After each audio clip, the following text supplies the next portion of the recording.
ఇవాళ ఈ సభలో ఉన్న అందరికీ ఉన్నాయి అధ్యక్ష, నాకు కూడా ఉంది అప్పు అధ్యక్ష, నాకు కూడా ఉంది అప్పు. నేను ముగిస్తున్నా అధ్యక్ష, వారు నాగమని చెప్పండి, తర్వాత మాట్లాడుకోవచ్చు. వాళ్ళు చాలా ఉంది, వాళ్ళకి మాట్లాడుకోవడానికి ఎన్ని గంటలు ఇవ్వచ్చు, మాకు కూడా కూర్చొని ఒప్పుకుంది అధ్యక్ష.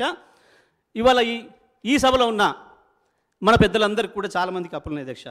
నాకున్నాయి, మా సభ్యులకు ఉన్నాయి, గౌరవ ముఖ్యమంత్రి గారికి ఉంది, గౌరవ ఉప ముఖ్యమంత్రి గారికి ఉంది, గౌరవ పొంగులేటి గారికి ఉంది, జూపల్లి గారికి ఉంది, అందరు కూడా అప్పులు ఉన్నాయి అధ్యక్ష.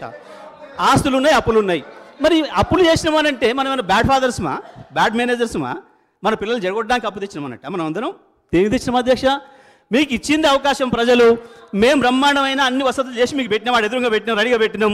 24 గంటలు అన్ని రంగాలకు విద్యుత్ సప్లై చేయడానికి కావాల్సిన మొత్తం ట్రాన్స్మిషన్ సిస్టమ్ను డెవలప్ చేసినాం, డిస్ట్రిబ్యూషన్ సిస్టమ్ డెవలప్ చేసినాం.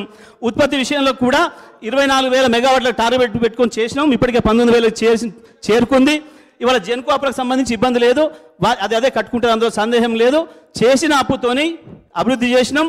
అవే అప్పుల్ని అదే సంస్థలు తీర్చుకోవడం కావాల్సిన ఏర్పాట్లు కూడా చేసినాం. ఇంత స్పష్టంగా ఉంది. ప్రజలు ఇవాళ మీరేదో మాకట్టు పెద్ద బాగా వ్యవసాయం చేస్తారనుకున్నారో ఏదో నమ్మిరు, మీకు అవకాశం ఇచ్చిండ్రు.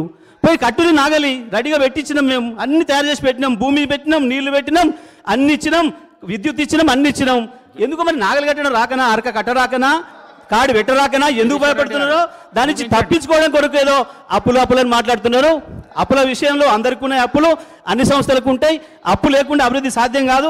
ఇవాళ భారతదేశానికే 1,55,00,000 కోట్ల అప్పు ఉంది అధ్యక్ష, ప్రతి రాష్ట్రానికి ఉంది. నేను చెప్పదలుచుకుంటే రాజస్థాన్ ఎన్ని 69,000 లోట్లో ఉంది, కర్ణాటక లోట్లో ఉంది. పవర్ విషయంలో అన్ని రాష్ట్రాలు, ఒక్కొక్క రాష్ట్రం. జగదీశ్వర్ రెడ్డి గారు కన్క్లూడ్ చేయండి అధ్యక్ష. నేను సబ్జెక్ట్ మాత్రమే చెప్తా అధ్యక్ష. నేను సబ్జెక్ట్ మాత్రమే చెప్తా ఉన్నా. నేను ఎక్కడ కూడా డిబేట్ కాలేదు అధ్యక్ష. నేను రాజకీయాలు మాట్లాడలేదు ఇక్కడ అధ్యక్ష. తమరు దయచేసి అర్థం చేసుకోండి, నేను ఎక్కడ రాజకీయాలు విమర్శలు చేయలేదు అధ్యక్ష. నేను చేసిన విషయాన్ని మాత్రమే చెప్పిన. మధ్య సభ్యులు ఇంటరప్ట్ చేసినప్పుడు దాని మీద కూడా నేను మంచిగా స్పందించిన అధ్యక్ష. విచారణ చేయమని చెప్పిన, సిట్టింగ్ చేస్తున్నాను. ఎందుకంటే ఒక ప్రభుత్వ సంస్థ నుంచి ఇంకో ప్రభుత్వ రంగ సంస్థ కంటే ఇచ్చింది. వాళ్ళు నిన్న పేర్కొన్న BHEL మేమే స్థాపించడం ఏదైతే చెప్పినో, మరి వీరికి ఈ మంత్రి గారికి అవగాహన లేనట్టుంది.